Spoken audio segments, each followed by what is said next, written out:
Hello welcome to my channel. आज इस video में करेंगे एसएससी सीपीओ 2020 का टीयर 1 का शिफ्ट 2 का, जो कि 23 नवंबर की 2020 के अंदर हुआ है, उसका एनालिसिस।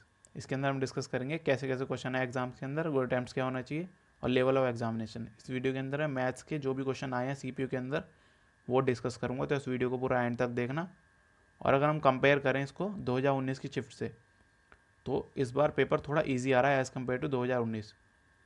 तो 2019 का पेपर थोड़ा इजी था, 2020 से थोड़ा हार्ड था 2020 से, तो कट ऑफ इस बार थोड़ी हाई जा सकती है। पिछली बार बहुत सीटें भी ज़्यादा थी, इस बार सीटें भी कम है, तो इसलिए आपका अटैम्प्ट अच्छा होना चाहिए इसके अंदर। तो चलिए इस वीडियो के अंदर मैं सारे क्वेश्चन डिस्कस करूँगा आपसे, और गुड अटैम्प्ट भी डिस्कस करूँगा कि क्या गुड अटैम्प्ट होना चाहिए आपका इस शिफ्ट का। तो चलिए शुरू करते हैं। इसके अंदर पहले मैं आपको मैथ्स का डिस्कस कर लेता हूँ। मैथ्स के जो ये क्वेश्चन है, इसके अंदर थोड़ी बहुत वैल्यू चेंज हो सकती है, मगर क्योंकि याद नहीं रहती है बच्चों को क्वेश्चन, तो वो क्वेश्चन का पैटर्न तो बता देते हैं, वैल्यूज़ में थोड़ा इधर उधर हो सकता है, तो इसलिए आप वैल्यूज़ को थोड़ा इग्नोर कर सकते हो, बाकी क्वेश्चन पूरा टाइप वैसे ही है। तो मैं पहला बता देता हूँ क्वेश्चन क्या था। कि ये था कि ए एक टंकी को भरता है 6 घंटे में और बी भरता है 8 घंटे में। तो एक सी है जो कि उस टंकी को 10 घंटे में भर देता है। तो पूछा था तीनों मिलकर उस टंकी को कितने टाइम में भर देंगे। तो ये क्वेश्चन था, इसके अंदर ईजी है, आपको इसका एलसीएम लेके निकाल देना। Normal basic time and work का क्वेश्चन है ये, पाइपिंग सिस्टम का, तो आपको इसमें कुछ ज़्यादा डिफिकल्टी नहीं होनी चाहिए। और जो डीआई थे, डीआई के 2-3 टाइप के डीआई क्वेश्चन आए थे। एक बार ग्राफ आ गया आपका, टेबुलर डीआई थी। तो इसके अंदर आपका ये नहीं है कि एक ही डीआई पे आपको क्वेश्चन पूछे हों, अलग अलग डीआई पे क्वेश्चन पूछे थे। तो आप पूरा डाटा को सॉल्व मत करने लगना, जो क्वेश्चन ने पूछा है उसी को सॉल्व करना बस खाली। और डीआई के क्वेश्चन भी जो दे रखे हैं वो ऐसे दे रखे हैं रैंडमली, की लगातार नहीं दे रखे कि एक क्वेश्चन पहला क्वेश्चन है तो उसके बाद 10वां क्वेश्चन डीआई का आ रहा है उसी डीआई का, फिर अगली जो डीआई आ रही है वो चेंज हो जा रही है। पहले जैसे कि हमारी ग्राफ बार ग्राफ आया था, तो अब टेबलर डीआई आई है 15वें में, उसका भी अगला क्वेश्चन जो है उस डीआई का वो 25वां है। तो इसलिए रैंडमली डाल रखे हैं क्वेश्चन, कोई सीरियल वाइज नहीं है कि लगातार क्वेश्चन आ रहे हो। तो इसलिए ये टिप है मेरी कि आपको करना है तो पूरी वैल्यू सॉल्व मत करना, जो क्वेश्चन में दे रखा है उसको ही निकालना है बस खाली, क्योंकि टाइम वेस्ट होगा, क्योंकि 1-2 क्वेश्चन दे रखे हैं डीआई के अकॉर्डिंग, बाकी डीआई चेंज हो जा रही है फिर। और जो हमारी सिंप्लीफिकेशन है, सिंप्लीफिकेशन बहुत लेंथी आ रही है, तो उसको आप अगर सिंप्लीफिकेशन में अच्छे हो तो कर लेना, नहीं तो उसको सबसे एंड में करना, क्योंकि वो टाइम टेकिंग है, बहुत लेंथी है सिंप्लीफिकेशन। स्क्रॉल भी करना पड़ रहा है, जो नीचे स्क्रॉल बार होता है उससे स्क्रॉल करके भी आगे जाना पड़ रहा है बच्चों को। तो इसलिए उसके अंदर भी आप क्या करना, उसको एंड में करना, या फिर अगर ईजी लग रही है तो पहले कर लेना। अब अगला क्वेश्चन बता देता हूँ आपको मैं, क्वेश्चन नंबर 2। इसके अंदर क्या था, एक रेक्टेंगल है P Q R S, P Q R S. इसके अंदर उन्होंने फिगर नहीं दे रखी थी, वो उन्होंने लिख रखा था, मैं बता देता हूँ क्या लिखा था। पी क्यू आर एस एक ट्रायंगल है, टी पॉइंट है पी क्यू पे टी पॉइंट है, और ऐसे है कि वो आर टी क्यू एक आइसोसेलेस ट्रायंगल बना रहा है। आर टी क्यू ये जो है एक आइसोसेलेस ट्रायंगल बना रहा है, और पी टी जो है, पी टी वो क्यू टी के 5 गुना है। ये पी टी है, ये 5 गुना है क्यू टी के।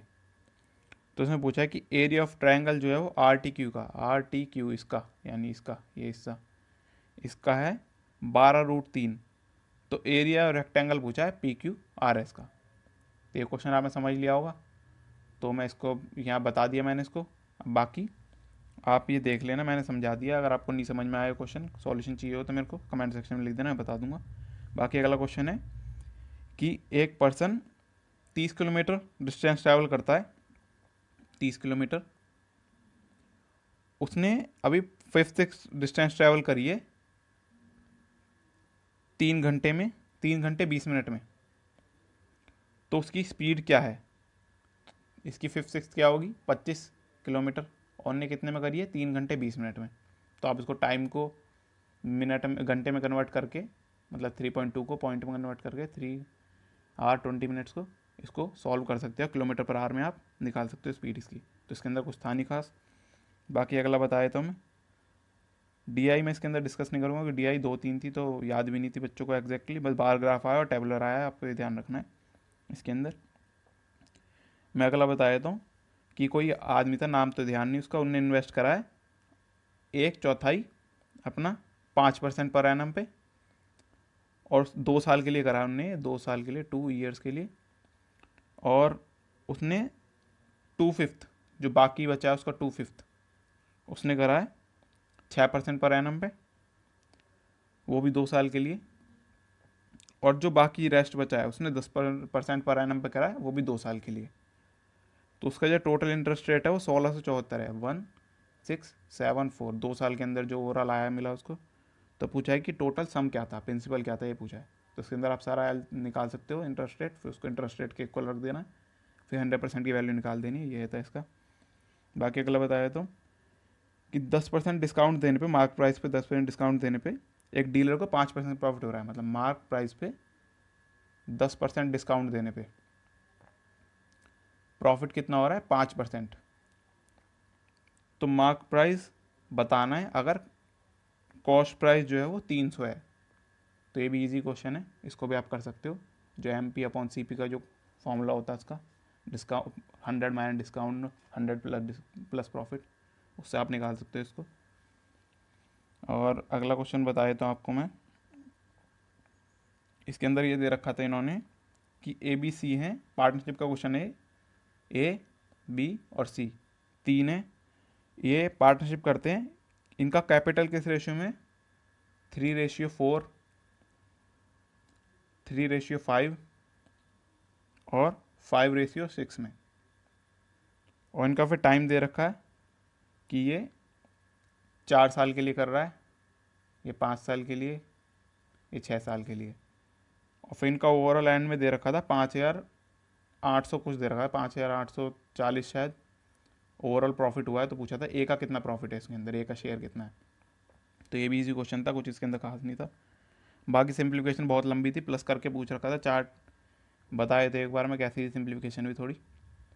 सिंप्लीफिकेशन में क्या था, आपके ऐसे ब्रैकेट था, उसके अंदर आपके प्लस माइनस करके यहाँ पे सिंप्लीफिकेशन चल रही, 4 डिजिट थी, ऐसे प्लस माइनस, फिर डिवाइड का साइन था आपका, फिर नीचे भी आपका क्या था, प्लस माइनस और मल्टीप्लाई था यहाँ पे, या 20 था शायद, यहाँ पे कुछ मल्टीप्लाई थे, यहाँ भी 4 साइन थे।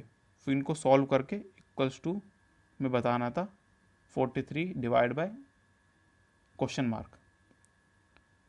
तो ये बताना था उसकी वैल्यू आपको, मतलब एक्स था वो, एक्स की वैल्यू बतानी थी इसके अंदर क्या है।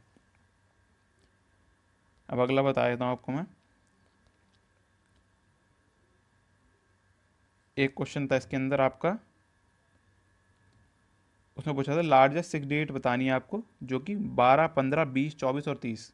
लार्जेस्ट 6 डिजिट नंबर बताना है आपको जो कि 12, 15, 20, 24 और 30 से डिवाइड होता हो, तो वो कौन सा होगा। तो भी आप कर सकते हो, इन सब कैल्शियम लेके लार्जेस्ट डिजिट से डिवाइड कर देना है, और फिर जो आएगा रिमाइंडर उसको माइनस कर देना लार्जेस्ट 6 डिजिट में से, वही आपका आंसर होगा। और एक डिविजिबिलिटी पे एक और था, ऐसे रखा था 3, 7, 8, शायद ये कुछ चेंज हो सकता है इसके अंदर, XY Z, ये वैल्यू चेंज हो सकती है, इसलिए ये पक्का नहीं है। इसके अंदर पूछा था 7, 11 और 13 से डिविजिबल है पूरी वैल्यू। तो पूछा था इसके अंदर ऐसी X + Z - X, ये पूछा था। तो इसके अंदर निकाल लोगे, 3, 7, 8 है तो ये भी 3, 7, 8 होगा। 7, 11, 13 में यही होता है, रिपीट होती है 3 वैल्यू। तो ये भी इजी क्वेश्चन था। आगे बताया तो मैं, इसके अंदर कुछ ऐसा पूछा था परसेंटेज से रिलेटेड, भी सिम्प्लीफिकेशन जैसे क्वेश्चन था कि 6% ऑफ 0.66 ऑफ 6 डिवाइड बाय 0.6, इसका पूछा था आंसर। तो ये आपको बताना था, ये भी इजी सा क्वेश्चन था सिंप्लीफिकेशन का। बाकी आपको बता देता हूँ आगे में क्वेश्चन। एक था, एक आर्टिकल को बेचा है 98,000 कुछ था वैल्यू, उस पर 3 कंजिक्यूटिव उन्होंने डिस्काउंट लगाए हैं, एक 5%, फिर 10% और फिर 15%। तो अब उसका डिस्काउंटेड प्राइस जो है वो क्या होगा, ये पूछा था इसके अंदर। ये भी इजी सा क्वेश्चन था। और इसके अंदर दे रखा था उन्होंने ट्रिग्नोमेट्री का, बताऊँ तो आपको मैं ट्रिग्नोमेट्री क्वेश्चन बताया, साइन ब्रैकेट में 2 थीटा प्लस 5 थीटा, मतलब 7 थीटा ही हो गया ये, कॉस थीटा प्लस 16। तो थीटा की वैल्यू पूछी थी इसके अंदर, आप वैल्यू पुटिंग से भी निकाल सकते हो इसको, ज़्यादा मुश्किल नहीं है। और बाकी एक टाइम एंड वर्क पे और बता देता हूँ आपको क्वेश्चन में।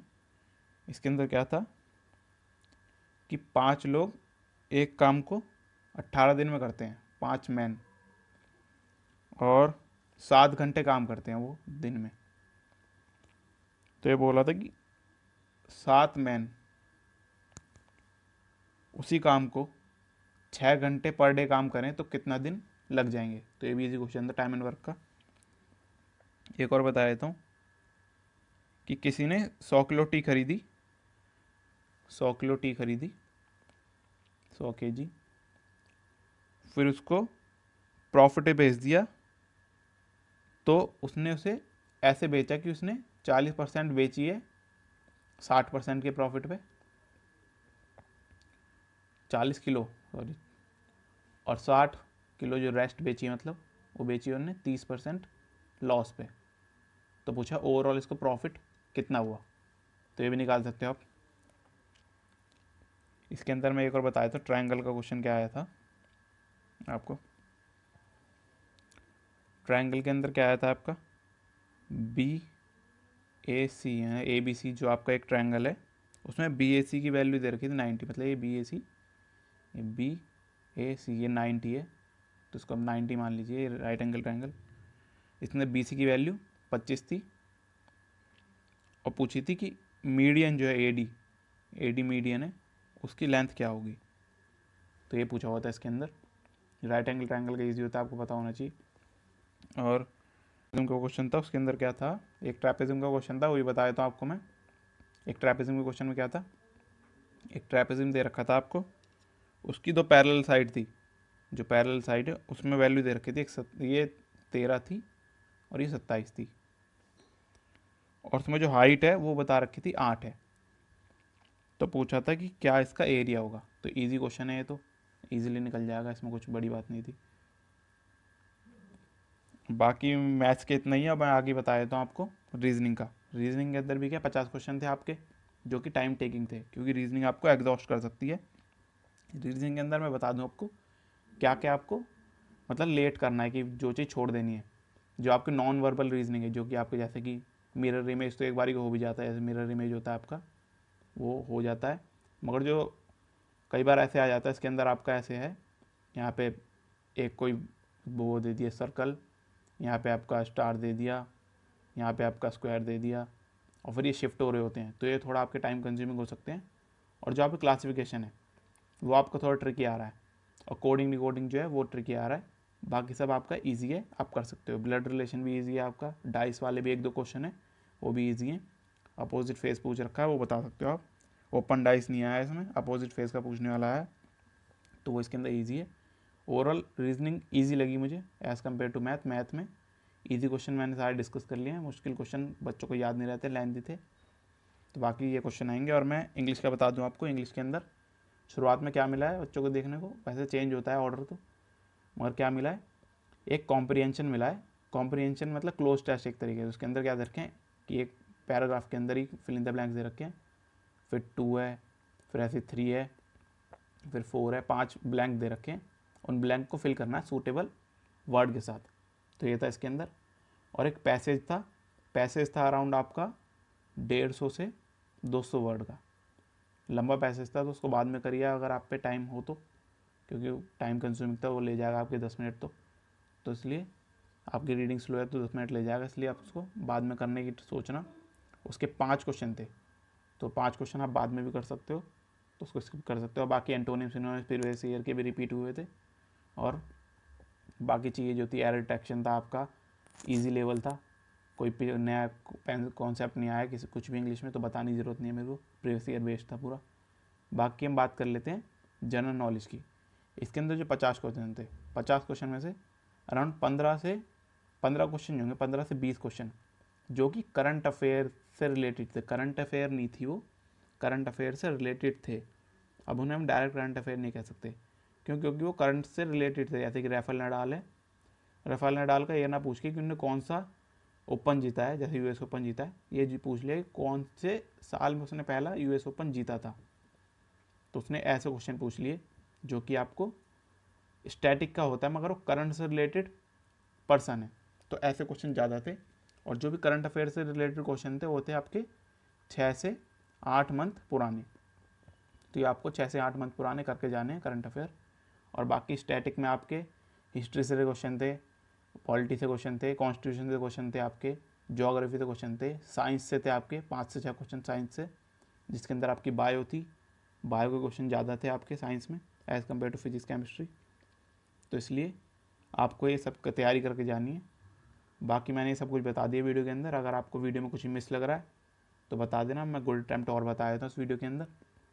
आपके overall paper easy to moderate रहा है, क्योंकि आपकी जो जीके मॉडरेट रही है, जीके मॉडरेट थी आपकी, मैथ्स भी आपकी मॉडरेट थी, रीजनिंग कह सकते हैं हम इंग्लिश, रीजनिंग और इंग्लिश जो आपके इजी सेक्शन थे, ये दोनों इजी सेक्शन थे आपके, और बाकी सब आपका मॉडरेट था। तो overall paper easy to moderate रहा है आपका। मैं आपके अटैम्प्ट बता दूं, ओवरऑल 200 में से कितने अटैम्प्ट होने चाहिए, कि आप कट ऑफ क्वालिफाई करने की बात नहीं है यहाँ पे आपकी कि आप मेंस के लिए मतलब दे पाए पेपर की, मेंस में आप सही स्कोर कर पाए तो आपका सिलेक्शन हो जाए। क्योंकि कट ऑफ तो इस बार 100 गई थी पिछली बार, तो बच्चों के 102 103 नंबर भी थे, तो उनको पेपर तो देने को मिल जाएगा मेंस फिजिकल क्लियर करने के बाद, मगर उनका सिलेक्शन नहीं होगा फाइनल। तो कट ऑफ से अगर ऊपर नंबर चाहिए आपको अच्छे, तो अराउंड आपको 140 प्लस तो क्वेश्चन करके ही आने हैं इसके अंदर, जब जाके आपके शॉर्ट चांस होंगे कि मेंस में आप अच्छा परफॉर्म करोगे, एवरेज भी परफॉर्म करोगे तो आपके सिलेक्शन पक्का है, अगर आपका फिजिकल क्लियर हो जाए तो इस वीडियो के अंदर इतना ही। अगर आपको वीडियो पसंद आए तो वीडियो को लाइक कीजिए, शेयर कीजिए और चैनल को सब्सक्राइब कीजिए। और आगे आने वाले एनालिसिस भी देखने के लिए एसएससी के सीपीओ के, तो इस चैनल को सब्सक्राइब कर लीजिए। थैंक यू आपका वीडियो देखने का।